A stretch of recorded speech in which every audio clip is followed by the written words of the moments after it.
G'day, it's been a week since we did our last video. Last time we did one of Dad's questions. Fantastic, he loved the answer. Today we've got Bianca. A few weeks ago she asked a question about lighting in film cameras. So she's doing work experience with us for this week. We've got her here, let's ask her. What was your question, Bianca? I was wondering how I can learn to intuitively set the light meter on my film camera. Great question. Thank you. There's a couple of different ways.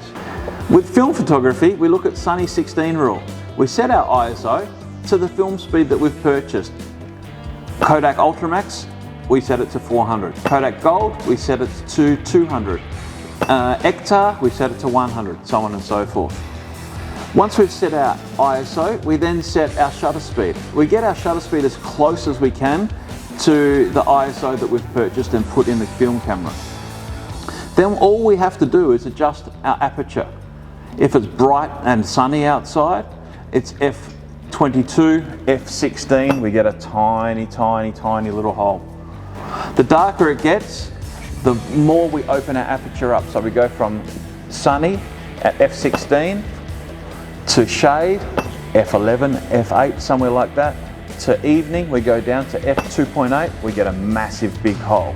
Aside from the Sunny 16 rule, we've got digital light meters. They can sit on the cold shoe of your film camera. This is the one that I use. I've got one that's got a full digital readout with one single wheel. It tells me what settings I need to specifically have for the scene that I'm shooting. Alternatively, I've got one here that I can set the aperture, the shutter speed, or the ISO, and then I can turn the dial and it tells me whether it's too dark, too light, and I can set the settings until we get a little green light that says that's the correct setting for this scene. Bianca, thanks for your question. I hope that helps. I look forward to seeing you next time, everyone. Have a great day. Done.